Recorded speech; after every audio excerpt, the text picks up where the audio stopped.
Hey Waffle Gang, I do hope you're well. My name is Mark and today we're checking out some more Reddit stories. And if you do love a Reddit story, why not consider hitting that like, subscribe, maybe that notification bell too, you bloody cheeky so-and-so. And let's crack on with today's first story. Much love, guys. Now today's first story comes from the Am I the Arsehole subreddit and entitled Parents as well. Titled, Am I the Arsehole for telling my daughter's father we are not a family? I, 33 female, am a single mother to a 6-year-old girl. I've raised my daughter all on my own. She was born from a one-night stand with a now former friend, 37 male. We never got together and he refused to be involved in my pregnancy or my daughter's first 4 years of life. I was stressed out emotionally because it's a big change, but I never asked for child support or forced him to be involved. I have enough income to send my daughter to private school. I'm perfectly fine on my own. The issue started when he reappeared from wherever he went and decided he wanted visitation. He's not on my daughter's birth certificate. Father is listed as unknown. He wanted to have that amended.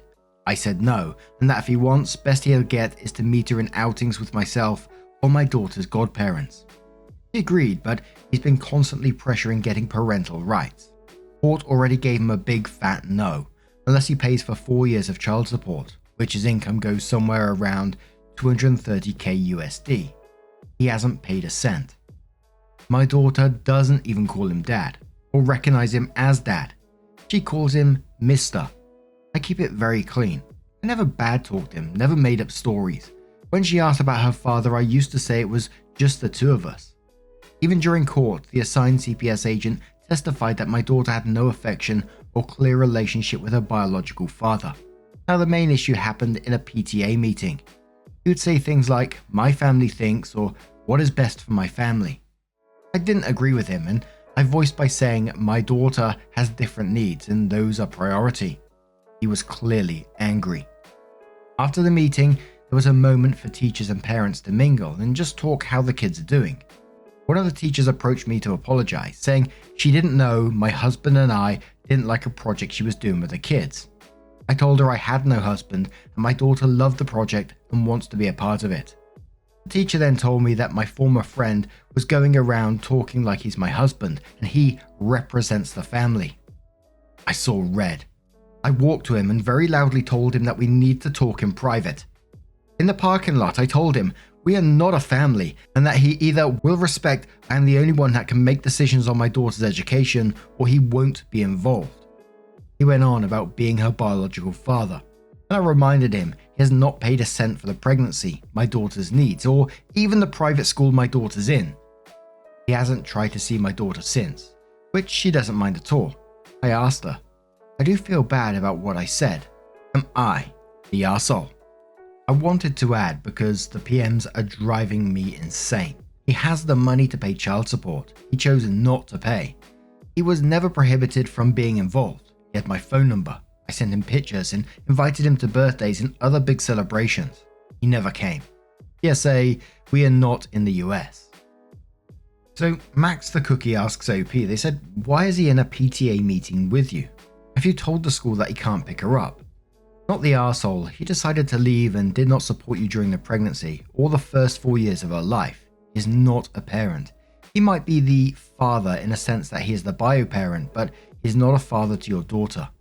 Opie says he actually forced himself into the meeting. I wanted to give it a chance for him to be involved. I didn't expect him to act this way though. Their article asks OP, and how exactly did he know the time and place? OP says the school has a public schedule in its website. He knows the school she attends. Their article then replies and saying, and with him not being on the birth certificate, why didn't you just tell anyone, admin, teacher, etc., that he had no legal relationship with your child? Why didn't the teachers ask? How did the teachers not know he wasn't your husband? A private school has much fewer students. Haven't you met and talked to your kid's teacher? So many questions. OP says, to be fair, I've kept my family situation very private. It's not well seeing where I live to be a single mother. Most people assume I'm either a widow or my husband is overseas. Admin knew, but I had no real time to correct him. Plus, I didn't want to make too big a scene. That's why I took it to the parking lot. No Personality says, info, Why is he at the PTA meetings? Or sounds like he has no legal rights to your child? Why not just have the school remove him? If it's a nice private school he has no rights and you foot the entire bill, then they should be more than happy to trespass him rather than risk losing your money. Opie says, I've been trying to get him involved. He wants a relationship with my daughter. I'm okay with it. He has no legal rights, but I have no problem of him being part of her life. He just doesn't get to make decisions on things he's not paying for, like school. And for me, it was just giving me like really icky vibes reading that, in the fact that, he hasn't been part of this child's life for 4 years, but then starts to get back involved, turns up to this PTA meeting and starts saying things like, my family thinks, or what's best for my family. I mean, what the hell? Even Mouse says you're the arsehole, but not for the reasons you think. This man comes back after all this time to insert himself into your life, and you let him. Look at all the things you've listed he refused or failed to do, and you still have him involved. The PTA meeting is a very important thing for the future of your child. He should only be allowed to attend if he is involved in her life as a parent, which you've clearly stated he is not. So why are you letting him? You are the arsehole for allowing this man, who is only a sperm donor, not a father in any meaning of the word, to be involved in a meeting that is very important to the future of your daughter. Now be a parent and do what is in the best interest of your daughter and stop entertaining this idiot. I think it's important to mention that, Opie did say that he just turned up to this meeting. He saw it on the school website and just turned up to it. Not that the commenter knew that at the time. But Opie comes in with their first update and says, I, 33 female, are going to preface this by saying my 6-year-old daughter's father, 37 male, I'm going to call him Jeff, has never been my romantic partner. We had a one-night stand. I don't like people calling him my ex, since it makes it seem like we had some kind of emotional attachment. He was never involved after I told him I was pregnant, and actually wanted me to terminate the pregnancy. I decided to raise my child alone since I have enough money to raise her without child support. For the whole pregnancy and the first 4 years, Jeff was not in the picture. On my mother's recommendation, I did send him pictures and invited him to special events, but he always replied he had no interest in my daughter. 2 years ago, he reappeared and began demanding parental rights. When I didn't do what he wanted, he sued and was told no, he was not getting parental rights. He was given the offer to pay child support and then we can revisit giving him actual rights, but he has refused. He has the money, much more than me, but he refuses. I still offered to let him see my daughter in a casual manner, no child support needed, with the agreement anything legal, medical, or educational will not involve him. He pushed the boundaries and we had a fallout. After that, we didn't hear from him for almost 6 weeks before he called to meet for Christmas. After much discussion, I agreed to bring my daughter over on the condition my daughter's godparents could come. Thus, we went over for Christmas dinner. And finding out Jeff is married and had never told his family he had a child, it was great to be judged by a bunch of strangers. It was uncomfortable the whole time. I'm going to use fake names, but let's say my daughter's name is Katie. His wife kept calling my daughter Gabrielle. Not the actual name she used, but it was that different to my daughter's name. The wife was also very physical, trying to pick up my daughter or parent her. I would block her or tell her to please let me deal with my child. The whole time, she pretty much ignored me, but Katie didn't seem nervous, so I decided to bide my time. I hit my limit when my daughter said she needed the bathroom, and this stranger went, "Oh Gabby, you need potty? Let mummy change you." My daughter hasn't worn diapers in a while now, and she's more than capable of going alone to the bathroom. I immediately told her to stay away from my daughter and that we are leaving. The woman started wailing that I was kidnapping her baby girl and tried to lunge at me. Her in-laws got in the middle and held her, consoling her and saying that we weren't leaving and for her to calm down like she was the victim. At that point, I just glared at Jeff and told him he better explain or I'd be calling the police. He asked me to speak in private in another room, that I could just leave my daughter with his parents. No way that would ever happen. Katie's godparents took her with them despite the wife having a full meltdown. Jeff and I spoke outside and explained that he and his wife recently lost a daughter. I'm not going to give specific details on that. All I'll say, it was sudden and nobody's fault, and as I can only imagine, it has caused some psychological issues to his wife. Apparently he had the brilliant idea that having Katie pass as their lost child would help his wife, without telling me. And that's why he wanted visitations and parental rights. He pleaded for me to leave my daughter with him for a little bit. I asked him what his plan was when his wife healed. His response was disgusting. Well, I'll just send Katie back with you, and it will just be like before. I told him he was insane if he thought that I would let him use my daughter like that. What his wife needs is therapy with a professional, not feeding her delusions. And I would not let that woman within miles from my daughter. He told me I was being cruel and didn't know the pain of losing a child. I agreed with him, but reminded Jeff that my priority is not his family, it's my child. What he and his family do to work through their grief has nothing to do with us. I also told him to call his lawyer because I'm making sure he never has contact with my child. So that's what I'm bracing for. He's been blasting my phone since Christmas, but I can easily ignore him. My daughter and I are both doing a small travel vacation. This isn't an update, just something I feel needs to be said. My daughter is set for life monetarily. She has a trust and I make really good money in my position. If she was 18 right now, I could put her through college without a loan.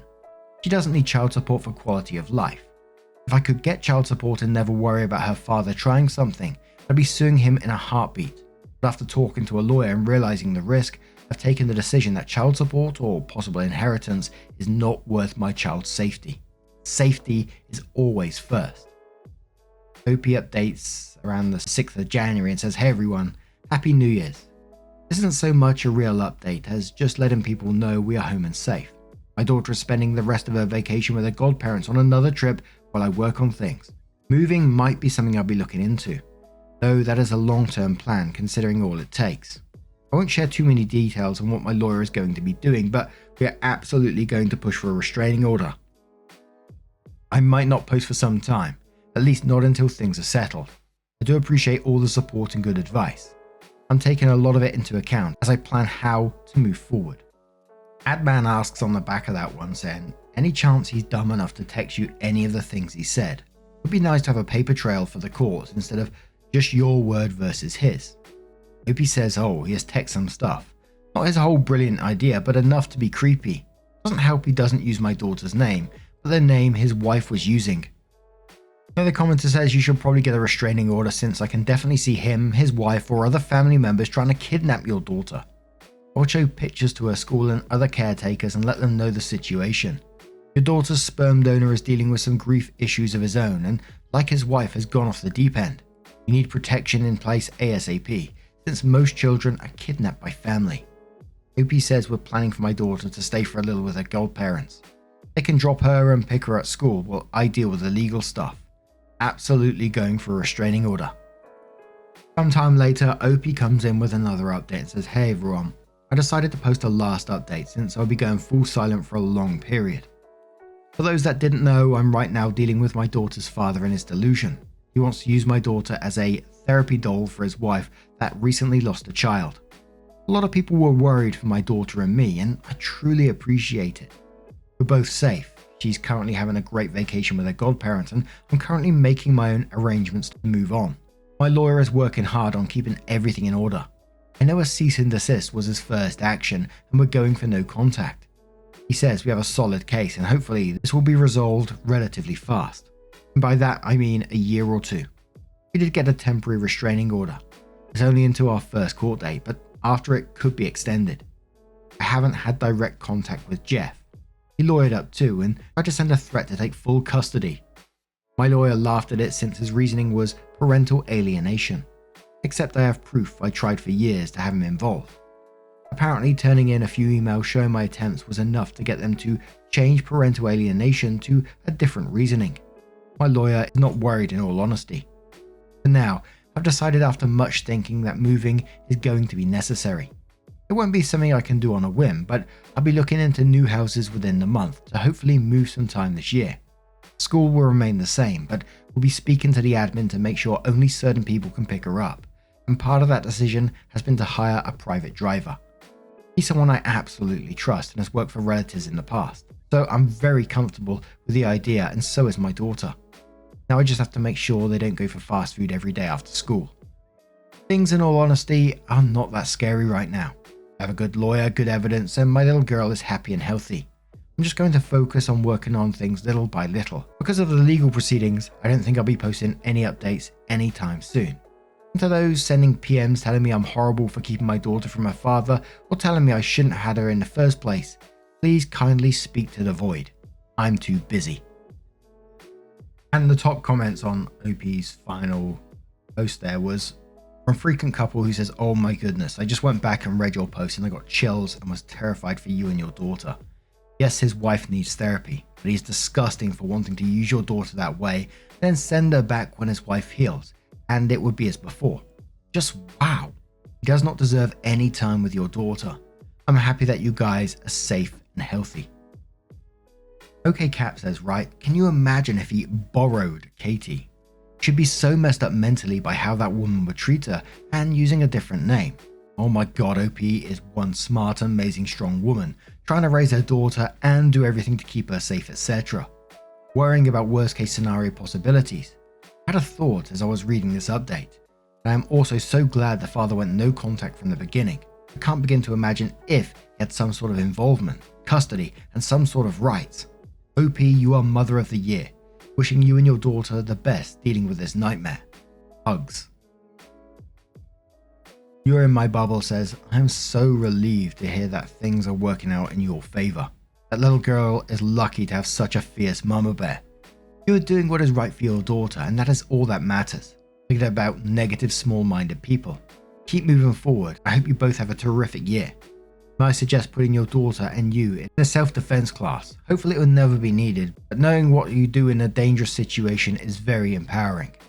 OP says it's among a few plans once we're more settled."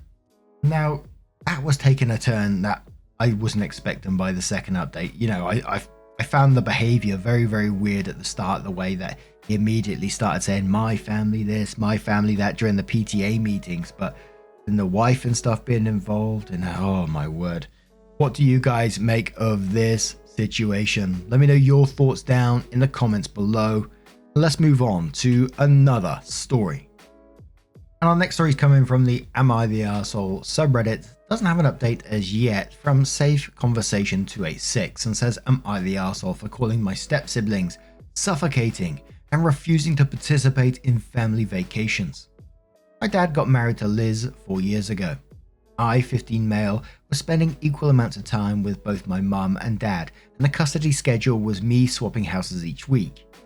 Liz has 3 kids from a first marriage, and those kids are 10, 8, and 7 now.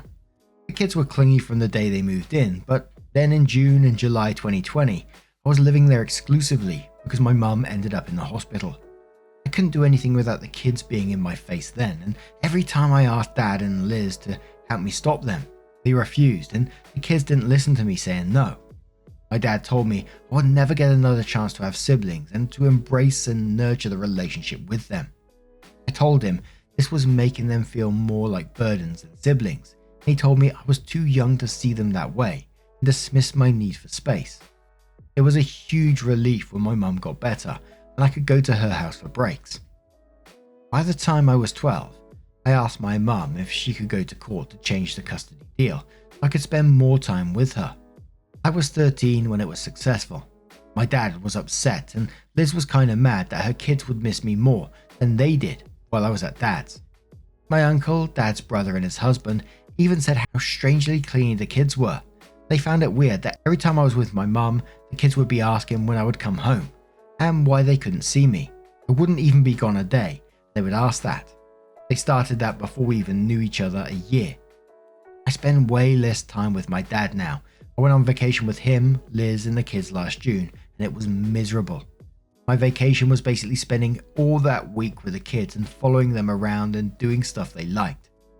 On Christmas Eve, I spent a few hours at my dad's because the court still asks for that.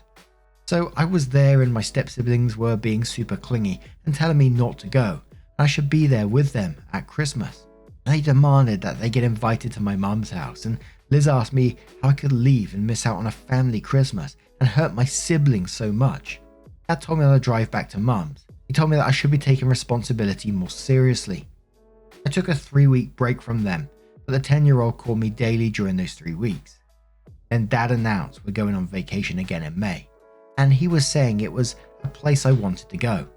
I decided right there I was not going to ruin a place I'd always wanted to go by being smothered by my step-siblings. And I told Dad that they can go but I won't, and that I won't be going on vacation with them again. He was surprised and he told me that I had to go. I said I don't, and I won't, and he asked me for one good reason why. I told him step-siblings would ruin it by suffocating me, and that he and Liz would do nothing about it. Dad called my attitude nasty and said I should be ashamed of myself talking about them like that. Am I the arsehole? Absolutely not the arsehole to me in this situation, and it just sounds like they're damaging that relationship. You know, they're the ones that should have stepped in and put in some boundaries from the very beginning once they noticed that you were being smothered, etc., etc. And they did know about it. And to blame you for it, saying that you need to take your responsibility more seriously and your attitude is nasty, is even worse. They're actively destroying that relationship, which there was the possibility it could have been a great one had it been sort of nurtured in the right way. Comfortable C says, not the arsehole. Your dad and Liz are failing you and your step-siblings. There needs to be boundaries for the kids. If they had done this from the first, you might have been able to develop feelings for your step-sibs. The way they treated you and them guaranteed that you will never want to be around them at all. Opie says, yep. I think there might be an actual relationship now if they have helped set things up better. Instead, I do not enjoy a single second of being near those kids, and sometimes I feel like we're the meme where I'm running from them and they're screaming, "Let me love you," as they chase after me. Worth Season says, not the arsehole. I get the feeling with the kids bothering you. Dad and Liz do not have to take care of them. This behavior is so wrong. 3 young children should not be this dependent on another child, and shame on Dad and Liz for allowing this to happen and for it to continue. Opie says, yeah, I've thought about that, but also, in their minds, it probably looks good as well. Even though my uncles have said it's strange and they're not directly on the inside. I can imagine Liz thinking how wonderful they look if I'm adored so much by her kids, and we all spend so much time together. A beer in a book says, not the arsehole. Dad and Liz can go and find another babysitter for the vacation.